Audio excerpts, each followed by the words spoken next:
Et salut tout le monde, c'est Val, j'espère que vous allez bien, moi ça va tranquillement et on se retrouve pour une nouvelle vidéo.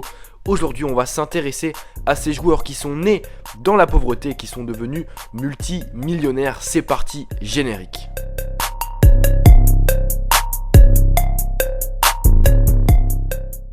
Et on commence pour moi avec une légende, Roberto Carlos. Voilà, il est originaire de Los Caños de Meca, qui est un quartier de Sao Paulo. Et il faut savoir qu'il vient d'une famille très pauvre. Il n'est pas allé à l'école quand il était jeune, il travaillait dans la ferme de son père pour nourrir et pour aider sa famille. Et d'ailleurs, beaucoup de personnes pensent que ses mollets sont aussi gros grâce à ce travail dès son plus jeune âge. Et donc il est devenu la légende qu'on connaît tous, l'un des meilleurs tireurs de coups francs de tous les temps. Il a joué dans les plus grands clubs comme le Real Madrid ou l'Inter et a empoché beaucoup d'argent. On continue avec un autre joueur brésilien, Ronaldo, le vrai. Il est né à Bento Ribeiro, qui est une banlieue certes paisible où il n'y a pas trop de violence, mais c'est clairement une banlieue pauvre. Il grandit plutôt dans la pauvreté. Voilà, il passe ses journées dans la rue avec son ballon de foot, ce qui permet d'acquérir une très bonne technique. Il faut savoir que ses parents avaient tellement peu d'argent qu'il avait été pris pour faire un essai dans le club de Flamengo, mais il avait même pas eu assez d'argent pour se payer un ticket de bus pour s'y rendre. Au final, il a dû attendre l'année 1993 pour voir sa carrière prendre son envol avec le club de Cruzeiro. On connaît la suite de l'histoire, il est devenu 2 fois Ballon d'Or et c'est clairement une légende. Aujourd'hui, sa fortune est estimée à plusieurs millions d'euros. On continue avec le Camerounais Samuel Eto'o. Il vient de Nkon, dans la banlieue de Yaoundé. Et il faut savoir qu'il a grandi dans le quartier de Mvogue Ada, qui est l'un des quartiers les plus démunis de la capitale camerounaise. Voilà, il a clairement grandi dans la pauvreté, dans une famille de 6 enfants. Il a commencé à jouer au football sur des terrains vagues bosselés à pieds nus. Il est devenu une star africaine. Il a gagné plusieurs fois le Ballon d'Or africain. Il a joué au Real Madrid, au FC Barcelone, à l'Inter Milan, également à Chelsea. Lui aussi, il est passé de la pauvreté aux millions d'euros, puisqu'en 2013, son salaire était de 8 millions d'euros.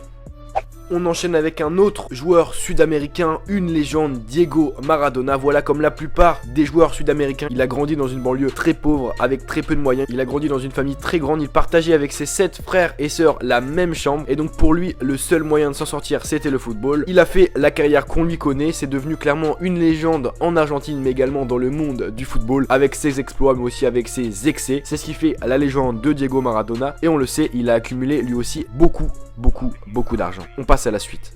Le joueur suivant, c'est Yaya Touré, l'ivoirien. Il est dans une famille très pauvre. Très rapidement, il se met au football, sauf qu'il n'a pas de chaussures de football. Il joue à pieds nus dans les rues de Bouaké et il doit attendre ses 10 ans avant de pouvoir s'offrir sa première paire de chaussures de football. Cependant, son talent et son gabarit font très rapidement la différence et à seulement 13 ans, il intègre l'ASEC Mimosa, le plus grand club du pays, qui permet de le sortir de la pauvreté et de lancer sa carrière. Aujourd'hui, c'est un de mes joueurs préférés. Voilà, il est physique, il a une grosse frappe, très costaud. Il a remporté en 2009 avec le FC Barcelone l'inédit sextuplé. En 2012, son salaire était estimé à près de 13 millions d'euros par an.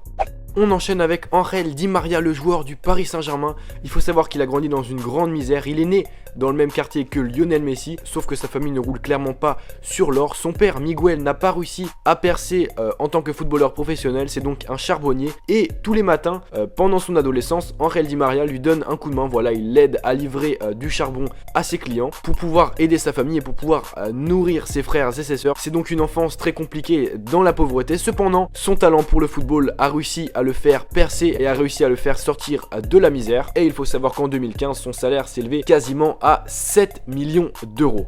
Enfin, le dernier joueur, c'est Carlos Tevez. Voilà, il a une vie très compliquée. Il est né à Fuerte Apache, qui est une banlieue extrêmement dangereuse de Buenos Aires, la capitale argentine. Il a grandi dans la violence, la drogue et surtout la pauvreté. Il faut savoir que lorsqu'il avait seulement 5 ans, son père a été assassiné et sa mère était une droguée. Il a même déclaré dans une interview que ça lui arrivait très régulièrement de se battre, comme en témoignent ses dents. Pourtant, il a réussi à se sortir de la misère grâce à son talent et à sa passion pour le football. Il est même devenu l'année dernière le joueur le mieux payé de la planète devant Messi, Ronaldo, etc. Parce qu'en effet, le club qu'il a rejoint, le Shanghai Chengdu, lui offre 38 millions d'euros par an, soit 3,2 millions d'euros par mois. C'est assez incroyable. En fait, chaque heure, il gagne 4400 euros. Et donc voilà les gars, c'est déjà la fin de la vidéo. J'espère que vous avez kiffé et que vous avez appris des choses, c'est l'essentiel. Si vous voulez un épisode 2, dites-le moi vraiment dans les commentaires et bombardez la barre de like. Parce que voilà, il y a pas mal d'autres joueurs qui sont nés dans la pauvreté, qui sont devenus millionnaires les gars. C'était Val, peace. Rien à foutre des codes. 3, 2, 5, j'ai mon pote dans le top, on shoot ton pote. 3, 2, 5, on défonce les portes, c'est le cœur qui parle. 3, 2, 5, j'invente les codes, codéine dans le bar. Retiens bien nos têtes, retiens bien nos gueules, retiens bien notre âge.